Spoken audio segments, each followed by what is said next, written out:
Antes que el sol saliera sobre las murallas de Jerusalén, había un secreto escondido en las sombras del campamento asirio. Un secreto mortal que cambiaría el curso de la historia en una sola noche. Silencio, expectativa, terror. Era el año 701 a.C., durante el reinado del rey Ezequías de Judá, un monarca devoto que había restaurado el templo y desafiado al imperio más poderoso de su tiempo. Asiria, la bestia del norte, con sus ejércitos invencibles y su sed insaciable de conquista, había devorado naciones enteras sin piedad. Senaquerib, el orgulloso rey asirio, comandaba el ejército más temible que el mundo conocía entonces. Sus 185.000 soldados cubrían los campos alrededor de Jerusalén como langostas hambrientas, sus estandartes ondeando amenazadoramente bajo el sol abrasador de Judá. El asedio se aproximaba a la ciudad sagrada, último bastión de la resistencia contra la dominación pagana. Dentro de las murallas, el pueblo temblaba, pero Ezequías, hijo de Acaz, descendiente del gran rey David, miraba hacia el cielo estrellado con una fe inquebrantable. Sus labios murmuraban una oración antigua, una petición de intervención divina ante la inevitable masacre que se aproximaba. Mi señor, susurró él en la quietud del templo, solo tú puedes salvarnos ahora. Y en las alturas celestiales, invisible a los ojos mortales, un ser de luz y fuego preparaba su espada llameante. El ángel del Señor, ejecutor de la justicia divina, aguardaba solo el comando para descender a la tierra con poder devastador. Aquella noche, el viento cesó completamente. Un silencio antinatural se cernió sobre el valle. En las tiendas asirias, oficiales brindaban anticipadamente por su victoria, mientras planeaban el ataque final para el amanecer siguiente. Mañana, proclamó Rabsaces, general de Senaquerib, Jerusalén caerá como todas las otras ciudades. Su Dios no podrá salvarlos más que los dioses de Hamat o Arpad salvaron a sus pueblos. Risas resonaron por la tienda real, pero un viejo consejero sintió un escalofrío recorrer su espina. Miró hacia el cielo sin estrellas y sintió, de alguna forma inexplicable, que fuerzas más allá de la comprensión humana se movían en las sombras de aquella noche. Y así, mientras un reloj invisible avanzaba hacia la hora de la intervención divina, dos mundos, el celestial y el terrenal, se preparaban para un encuentro que sería recordado por milenios. Era el 14º año del reinado de Ezequías, un tiempo de pruebas sin precedentes para el pequeño reino de Judá. Tras la caída del reino hermano del norte, Israel, en manos de los asirios, Judá permanecía como el último guardián de la fe en el Dios verdadero. Ezequías no era un hombre común. Desde su ascensión al trono, se dedicó a purificar la tierra de ídolos, restaurar el templo y renovar la alianza con el Señor.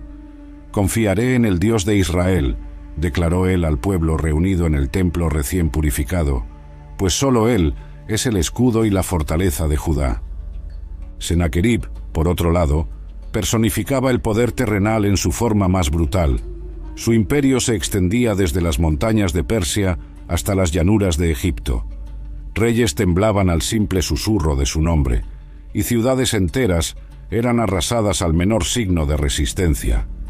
«Ningún dios jamás salvó a su pueblo de mis manos», se jactaba él en inscripciones grabadas en piedra por todo su imperio.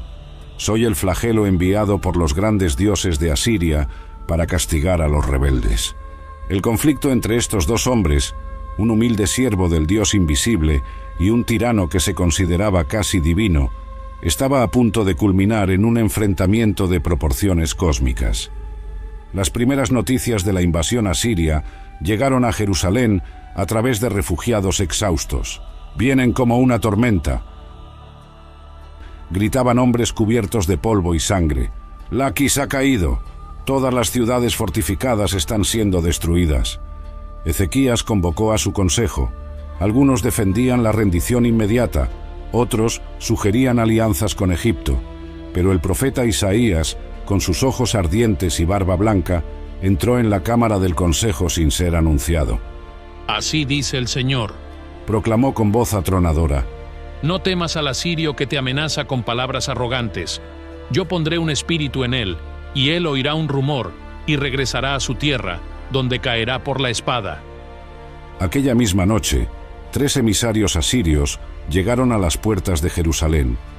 Rabsaces, el portavoz de Senaquerib, habló en voz alta para que todos en las murallas pudieran oír. ¿En qué confían ustedes para resistir? Egipto es una caña quebrada que perfora la mano de quien en ella se apoya. Y si dicen confiamos en el Señor nuestro Dios, ¿no es ese el mismo cuyos altares Ezequías removió? El silencio se cernió sobre las murallas, quebrado solo por el viento caliente del desierto. La hora de la mayor prueba de Jerusalén había llegado. El sol naciente iluminó la vasta extensión del campamento asirio. Tiendas innumerables cubrían las colinas alrededor de Jerusalén como una plaga metálica. El ruido de miles de hombres preparando sus armas creaba una sinfonía aterradora que resonaba por los valles. Dentro de la ciudad sitiada, Ezequías rasgó sus vestiduras al recibir la carta de Senaquerib. Las palabras en ella contenidas eran pura blasfemia. No dejes que tu Dios, en quien confías, te engañe cuando dice: Jerusalén no será entregada en manos del rey de Asiria. Ciertamente ya has oído lo que los reyes de Asiria han hecho a todos los países, destruyéndolos completamente. ¿Y tú serás librado? El rey de Judá, con pasos determinados, se dirigió al templo. Allí, en el lugar más sagrado de su nación, extendió la carta blasfema ante el altar y elevó su voz en una oración que resonaría a través de los siglos. Señor, Dios de Israel, entronizado entre los querubines, solo tú eres Dios sobre todos los reinos de la tierra. Inclina tus oídos, Señor, y oye. Abre tus ojos y ve las palabras de Senaquerib que se burlan del Dios vivo. Es verdad, Señor, que los reyes asirios han destruido naciones y arrojado sus dioses al fuego. Pero esos no eran dioses, solo obras de manos humanas, madera y piedra. Ahora, Señor nuestro Dios, líbranos de sus manos, para que todos los reinos de la tierra sepan que solo tú, Señor, eres Dios. Mientras tanto, en el campamento asirio, Senaquerib recibía informes de sus generales. El asedio estaba casi completo. Las máquinas de guerra, arietes, torres de asalto, catapultas, estaban posicionadas. El agua de Jerusalén había sido cortada. Era solo cuestión de tiempo. Mañana, declaró el rey asirio, Jerusalén se unirá a la lista de ciudades que osaron desafiar a Asiria. No dejaremos piedra sobre piedra. En la tienda real, decorada con tesoros saqueados de 100 naciones conquistadas, Senaquerib bebió vino de copas de oro robadas de templos extranjeros. A su alrededor, concubinas danzaban y músicos tocaban, celebrando anticipadamente la victoria inevitable. Pero en las sombras de la noche que se aproximaba, un mensajero celestial recibía sus instrucciones finales. En las cámaras eternas, más allá del velo que separa lo visible de lo invisible, fuerzas se movían en respuesta a la oración de un rey justo. Un oficial asirio se estremeció sin motivo aparente y derramó su vino. ¿Sientes eso?, preguntó a un compañero. El aire parece pesado, como antes de una gran tormenta. El otro soldado rió. Es solo el miedo de los judíos lo que estás sintiendo. Mañana sus lamentos llenarán estos valles. Pero el oficial no logró apartar la sensación. Mirando hacia el cielo estrellado, sintió como si ojos invisibles observaran cada movimiento en el campamento, como si la propia noche respirara, esperando el momento para atacar. En el templo de Jerusalén, el profeta Isaías se postró en oración cuando una luz sobrenatural llenó el recinto sagrado. Sus ojos, acostumbrados a visiones divinas, apenas podían soportar el brillo de la presencia angelical que se manifestaba ante él. Así dice el Señor, el Dios de Israel. Habló el mensajero celestial, su voz reverberando como el sonido de muchas aguas. He oído tu oración respecto a Senaquerib, rey de Asiria. Esta es la palabra que el Señor ha hablado contra él. La Virgen hija de Sión te desprecia y se burla de ti. la hija de Jerusalén menea la cabeza mientras huyes. La profecía continuó, detallando cómo el Señor frustraría los planes del orgulloso monarca asirio, poniendo un freno en su nariz y un anzuelo en su boca para conducirlo de regreso por el camino por donde vino. Y esta será la señal para ti, Ezequías, concluyó el ángel. Este año comeréis lo que crezca por sí mismo, y en el segundo año lo que de allí proceda. Pero en el tercer año, sembrad y cosechad, plantad viñas y comed sus frutos. Los sobrevivientes de la casa de Judá echarán raíces hacia abajo y darán frutos hacia arriba. Isaías, temblando ante la majestad de la visión, recibió instrucciones para llevar el mensaje al rey. Mientras tanto, el sol se ponía por última vez sobre el inmenso ejército asirio, sus rayos dorados reflejándose en los yelmos y armaduras de 185.000 guerreros que no verían el próximo amanecer. En el campamento, los preparativos para el asalto final estaban completos. Sennacherib, rodeado por sus generales, revisaba los planes de ataque. Mapas de la ciudad estaban esparcidos sobre una mesa de campaña, con marcas indicando los puntos débiles de las murallas. «Aquí», señaló el comandante de las fuerzas de asedio, «la muralla es más baja. Concentraremos nuestras fuerzas en este sector al amanecer». Rabsaises, el portavoz real, sonrió con malicia. Dicen que el rey de ellos pasó todo el día en el templo, implorando a su Dios. Risas resonaron por la tienda de mando, pero un viejo consejero permaneció callado. Había servido bajo el padre de Sennacherib y presenciado muchas batallas, pero algo en este asedio lo perturbaba profundamente. «Majestad», se aventuró a decir, «quizás deberíamos considerar un tratado. Estos judíos son conocidos por su tenacidad cuando luchan por su templo».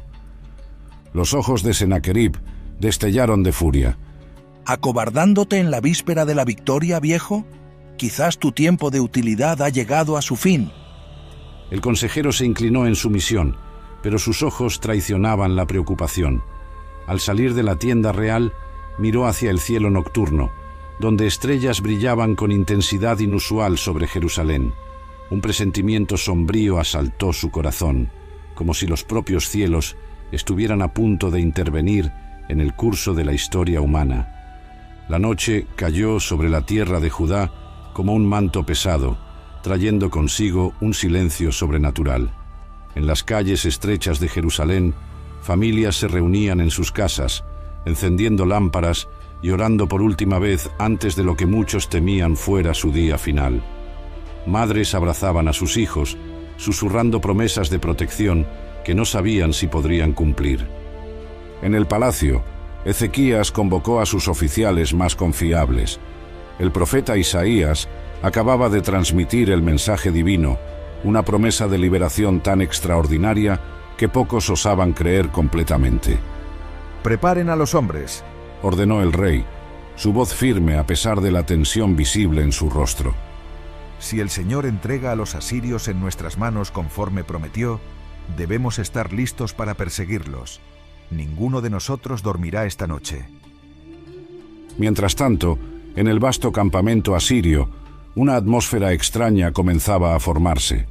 El aire se tornaba gradualmente más pesado, más denso, como si estuviera cargado de una presencia invisible.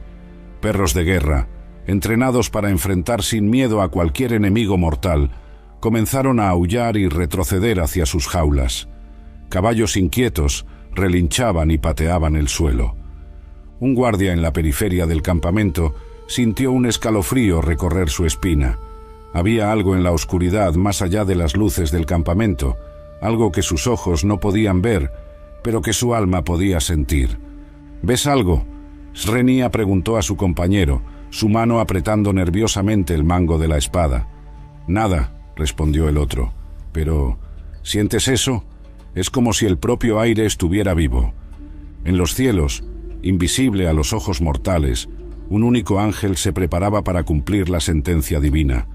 No era una criatura de alas delicadas y arpa dorada, como los artistas posteriormente lo retratarían. Era un ser de pura luz y energía, un ejecutor de la justicia celestial, cuyo poder podría reducir montañas a polvo. En las cámaras eternas, La orden fue dada. Ve, ordenó la voz del Altísimo, y defiende la ciudad que lleva mi nombre. Con un movimiento que trascendía el tiempo y el espacio, el ángel del Señor descendió sobre el campamento asirio. Su presencia se manifestó primero como una leve luminosidad en el aire, casi imperceptible, como el brillo plateado que precede al amanecer.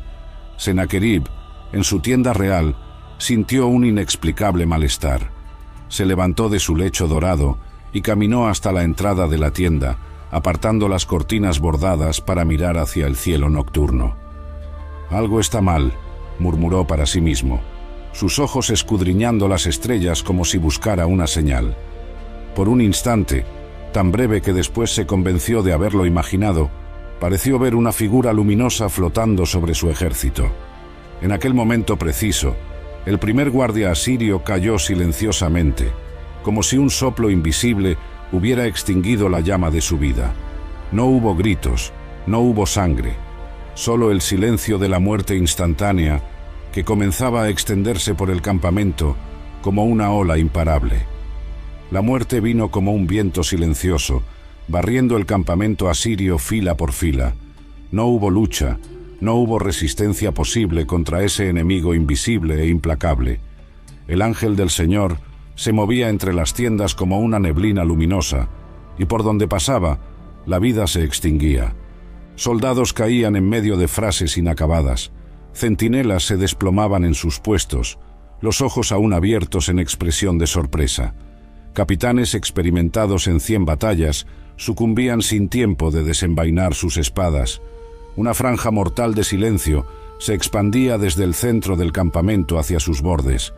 En el corazón del ejército, donde dormían los soldados de élite de la Guardia Real, el pánico comenzó a extenderse entre los pocos que percibieron lo que estaba sucediendo.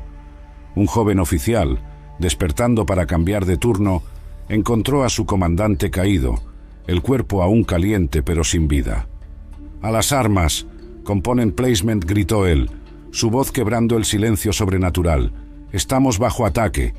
Pero ¿qué armas podrían defender contra un ejecutor celestial?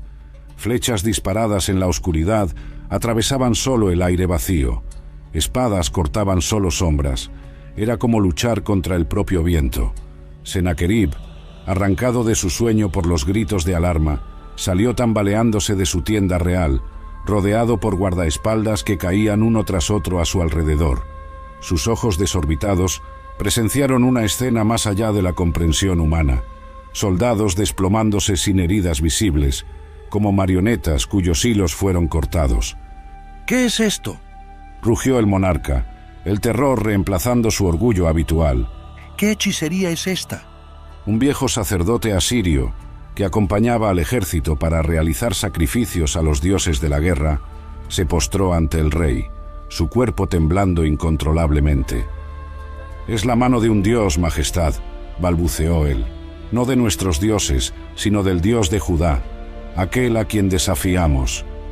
En lo alto de las murallas de Jerusalén, los vigías observaban perplejos.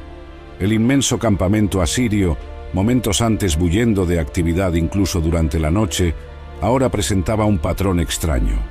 Áreas enteras sumergidas en oscuridad, a medida que antorchas caían de las manos de los soldados muertos, hogueras dejadas sin vigilancia, se apagaban lentamente. «¿Qué está pasando allá?», Srenia preguntó un joven soldado judío al comandante más experimentado. El viejo guerrero, que había luchado en muchas batallas, nunca había presenciado nada semejante, pero su corazón supo la respuesta antes, incluso de que su mente pudiera formular el pensamiento. «Es el Señor», respondió él, la voz embargada por la emoción. «Es el Señor luchando por nosotros, como en los días de Moisés». Mientras tanto, el ángel del Señor completaba su terrible misión. Uno a uno, los soldados del ejército más poderoso del mundo caían, hasta que 185.000 guerreros yacían inertes bajo las estrellas imparciales. La muerte no hacía distinción entre generales y reclutas, entre veteranos condecorados y jóvenes en su primera campaña. Y entonces, tan repentinamente como comenzó, terminó. El ángel del Señor se retiró, su tarea cumplida. El silencio que quedó ya no era el silencio sobrenatural de su presencia, sino el silencio común y terrible de la muerte en masa. El amanecer reveló un espectáculo que jamás sería olvidado por aquellos que lo presenciaron. El sol naciente iluminó un campo cubierto de cuerpos. Filas enteras de soldados, aún en sus posiciones de descanso, yacían como si simplemente se hubieran dormido para nunca más despertar. No había heridas visibles, no había signos de lucha, solo la muerte silenciosa que había segado un ejército entero en una sola noche. Sennacherib, el gran rey de Asiria, estaba entre los pocos sobrevivientes, protegido en su tienda real por razones conocidas solo por los designios divinos. Emergió para contemplar la ruina total de su poder militar. Su rostro, antes marcado por el orgullo y la arrogancia, ahora exhibía solo shock y terror.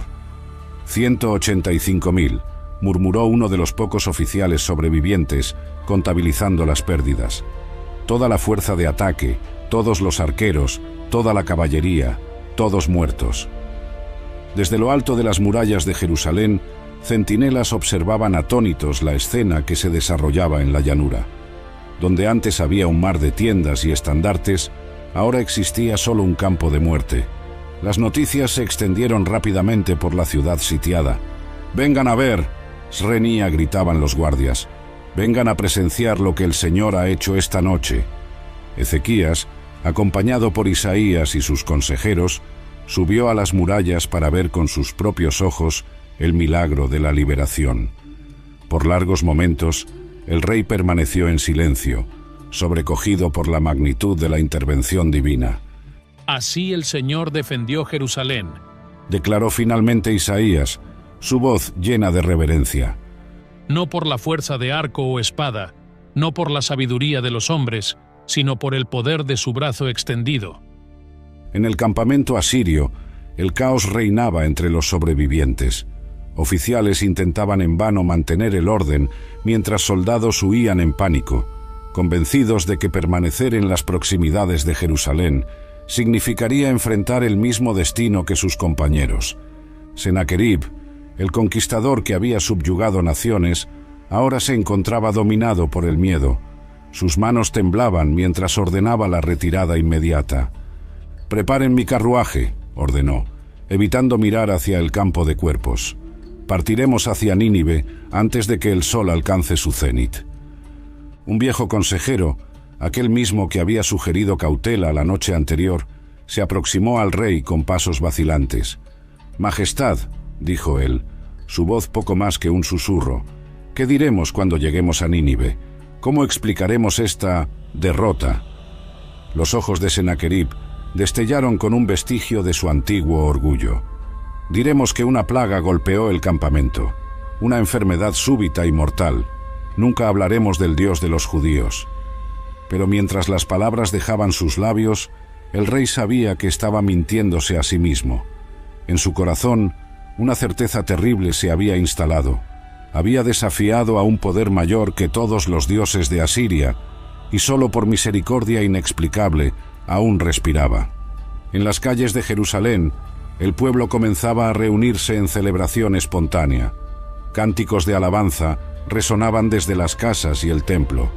Mujeres danzaban, niños corrían libremente, y hombres se abrazaban, muchos con lágrimas de alivio corriendo por sus rostros barbados. El sol subía más alto en el cielo, mientras Jerusalén vibraba con celebraciones sin precedentes. En las calles y en el templo, el pueblo cantaba salmos de gratitud, sus voces uniéndose en una sinfonía de adoración que parecía hacer que las propias piedras de la ciudad resonaran. Cuando el Señor hizo volver a los cautivos de Sión, entonaban los levitas en el templo, fuimos como los que sueñan. Entonces nuestra boca se llenó de risa y nuestra lengua de cánticos de alegría. Ezequías, vestido con sus ropas reales, lideró una procesión solemne al templo. En sus manos llevaba una ofrenda de gratitud tan generosa que los sacerdotes apenas podían contabilizar sus tesoros. El rey, que había llorado amargamente ante la amenaza asiria, ahora tenía lágrimas de alegría en sus ojos. Hoy, proclamó él ante la asamblea reunida, Presenciamos lo que nuestros antepasados nos contaron, lo que nuestros padres aprendieron de sus padres. El Señor es un guerrero, el Señor es su nombre. ¿Quién como tú entre los dioses, oh Señor? ¿Quién como tú, majestuoso en santidad, terrible en hechos gloriosos, realizador de maravillas? Mientras tanto, a algunas millas de distancia, lo que quedaba del otrora poderoso ejército asirio se retiraba en desorden. Carruajes y carretas abandonadas bloqueaban el camino mientras soldados aturdidos caminaban como hombres en trance. El miedo a ser alcanzados por el ángel de la muerte, como ahora lo llamaban en susurros, los impulsaba a una huida desesperada. Sennacherib, en su carruaje real tirado por 4 caballos blancos, mantenía los ojos fijos en el horizonte, negándose a mirar hacia atrás. El gran conquistador, que había expandido las fronteras de Asiria más allá de lo que cualquier predecesor lograra, ahora huía de una ciudad que no había conseguido conquistar. La historia recordará esto como una retirada estratégica, murmuró él a su escriba, que anotaba fielmente en una tablilla de arcilla. Registra que una enfermedad golpeó el campamento, forzándonos a posponer la conquista de Jerusalén. El escriba asintió, pero sus ojos traicionaban la verdad que todos conocían. Ninguna enfermedad natural podría matar con tal precisión y rapidez. Ninguna plaga podría seleccionar exactamente 185.000 víctimas, dejando a otros completamente intactos. De vuelta a Jerusalén, Isaías se encontró con Ezequías en una sala reservada del palacio. El rostro del profeta, normalmente austero, estaba sereno. Así se cumplió la palabra del Señor, dijo él al rey. Pero recuerda, este milagro no fue solo para esta generación, sino para todas las generaciones venideras. El relato de lo que ocurrió aquí hoy debe ser preservado con exactitud. Ezequías asintió, convocando a sus escribas reales. Registren todo, ordenó, cada detalle, cada número, que nuestros hijos y los hijos de nuestros hijos sepan que el Dios de Israel es el Señor de los ejércitos, y que Él defiende a aquellos que en Él confían. A medida que el día avanzaba, algunos de los más valientes ciudadanos de Jerusalén se aventuraron fuera de las murallas para observar el campo de muerte.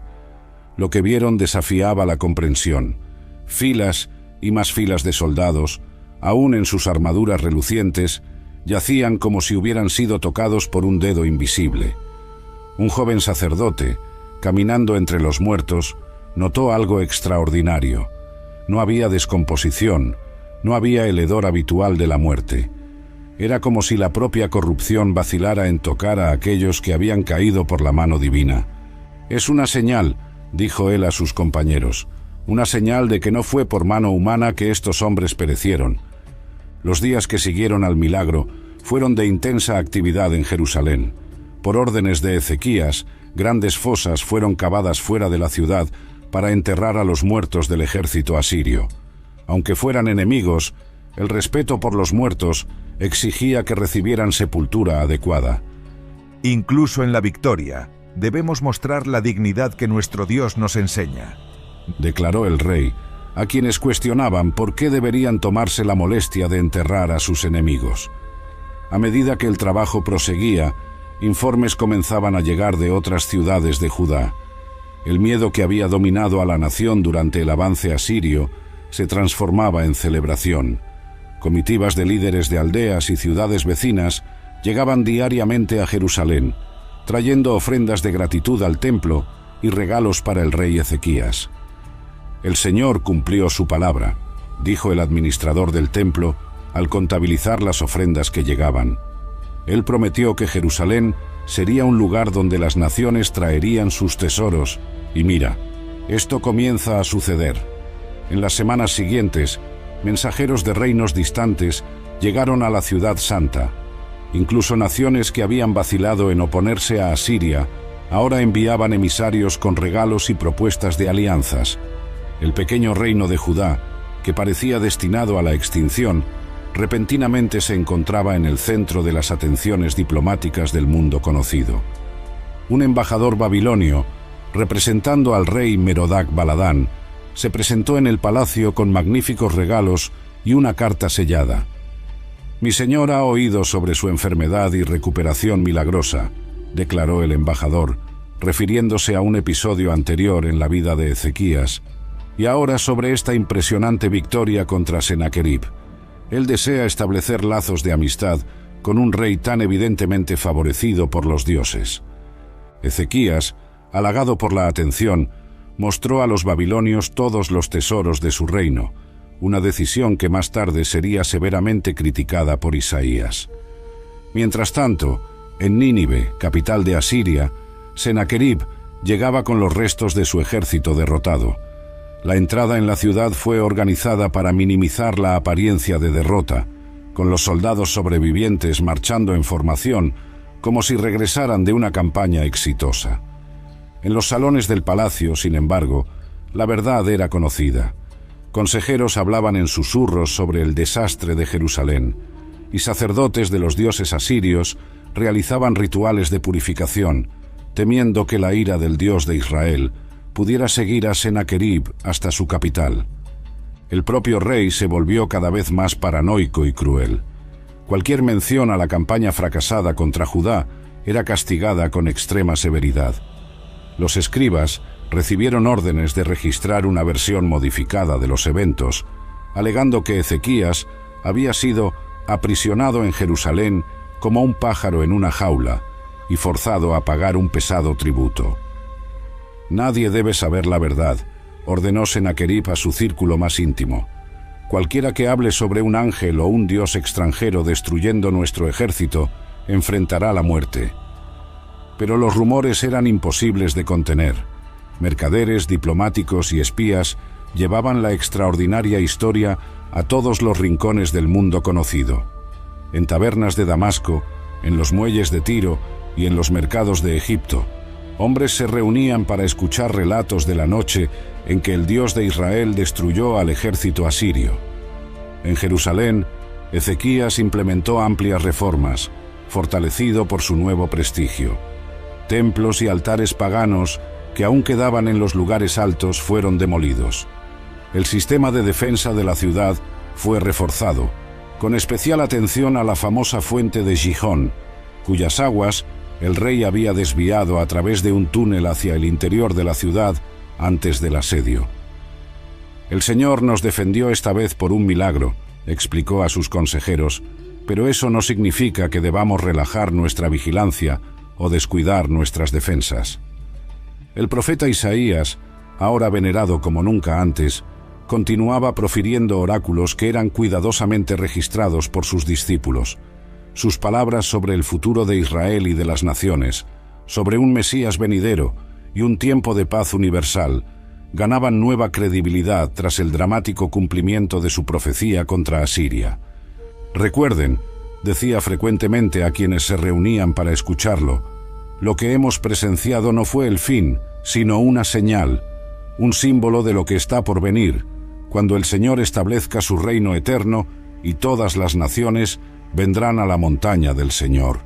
La historia del ángel destructor entró rápidamente en el folclore y en los cánticos del pueblo. Madres arrullaban a sus hijos con historias de cómo el Dios de sus ancestros había enviado a su poderoso ángel para proteger a su pueblo. Jóvenes soldados juraban fidelidad, inspirados por el relato de cómo un único mensajero celestial había derrotado a un ejército entero. ¿Quién necesita temer cuando el Señor de los ejércitos está a nuestro lado? Component Placement se convirtió en un estribillo común entre el pueblo de Judá. 20 años pasaron desde la noche del ángel. Ezequías había muerto en paz, sucedido por su hijo Manasés, cuyo reinado infelizmente llevó a Judá de vuelta a la idolatría que su padre había combatido tan arduamente. El milagro de la liberación, aunque todavía recordado, comenzaba a desvanecerse en la memoria colectiva, convirtiéndose más en una leyenda que en historia viva. En Nínive, Sennacherib enfrentó su propio destino trágico. Tras años de reinado cada vez más tiránico y paranoico, el gran rey de Asiria encontró su fin no en un glorioso campo de batalla, sino en su propio templo. «El rey está muerto». Component Placement corrió el grito por los corredores del Palacio Real. asesinado por sus propios hijos mientras adoraba a su dios Nisroch. La profecía final de Isaías sobre el monarca asirio se había cumplido. Él regresará a su tierra y allí caerá por la espada. Los príncipes Adramelech y Sarecer, tras matar a su padre, huyeron a la tierra de Ararat, mientras otro hijo, Esar-Adón, tomaba el trono de Asiria. Para los pocos sobrevivientes de la campaña contra Jerusalén, la noticia trajo un escalofrío de reconocimiento. El Dios que había enviado a su ángel para destruir un ejército, finalmente había alcanzado al rey, que osó desafiarlo. El viejo Isaías, ahora encorvado por la edad pero con ojos aún ardientes, reunió a sus discípulos por última vez. El pergamino que contenía sus oráculos y visiones estaba casi completo, incluyendo el relato detallado de la noche del ángel. «Lo que presenciamos», dijo él, su voz débil pero clara, «no fue solo para nuestra generación, sino para todas las generaciones venideras. Cuando tiempos difíciles vengan, y vendrán, nuestros descendientes leerán sobre el ángel del Señor y encontrarán coraje. Sabrán que el Dios de Israel no abandona a su pueblo en la hora de la necesidad». Siglos pasarían. Jerusalén caería ante los babilonios, sería reconstruida, caería nuevamente ante romanos y otros conquistadores. El templo sería destruido, reconstruido y destruido una vez más.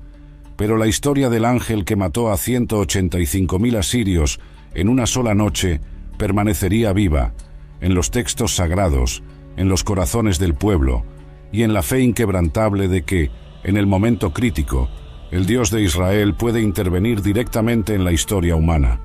La historia sería registrada en los libros de Segunda de Reyes, Segunda de Crónicas e Isaías, preservada para que futuras generaciones pudieran conocer el poder del Dios que defiende Jerusalén. Arqueólogos descubrirían inscripciones asirias que, aunque presentando una versión distorsionada de los eventos, confirmarían que algo extraordinario había interrumpido la campaña de Sennacherib contra Judá. Y así, miles de años después, en templos, sinagogas e iglesias alrededor del mundo, personas todavía se reunirían para escuchar la historia del ángel del Señor, del rey que oró con fe inquebrantable, y de la noche en que 185.000 soldados encontraron su fin por las manos de un mensajero celestial. El profeta había escrito: «Pues yo defenderé esta ciudad para salvarla, por amor a mí mismo y por amor a mi siervo David». Y así fue hecho, un testimonio eterno de la fidelidad divina que trasciende el tiempo y continúa inspirando fe y esperanza hasta los días de hoy. En el monte Sión, donde una vez el ejército asirio planeaba su conquista final, peregrinos de todas las naciones ahora vienen a adorar. Y en las noches quietas, dicen los habitantes locales, si escuchas con atención, casi puedes oír el sonido de alas invisibles, un recordatorio de que los ángeles aún vigilan la ciudad que Dios escogió. Agradezco a todos los que han seguido este relato histórico, basado en los eventos registrados en las Escrituras. Este trabajo exigió meses de investigación profunda y dedicación para recrear con precisión y drama uno de los milagros más impresionantes de la historia bíblica. Si te ha gustado este contenido, no olvides dejar tu comentario, darle me gusta y compartirlo con aquellos que necesitan ser recordados del poder de Dios en tiempos difíciles. Suscríbete a nuestro canal para más historias bíblicas narradas con la misma riqueza de detalles y fidelidad a los textos sagrados.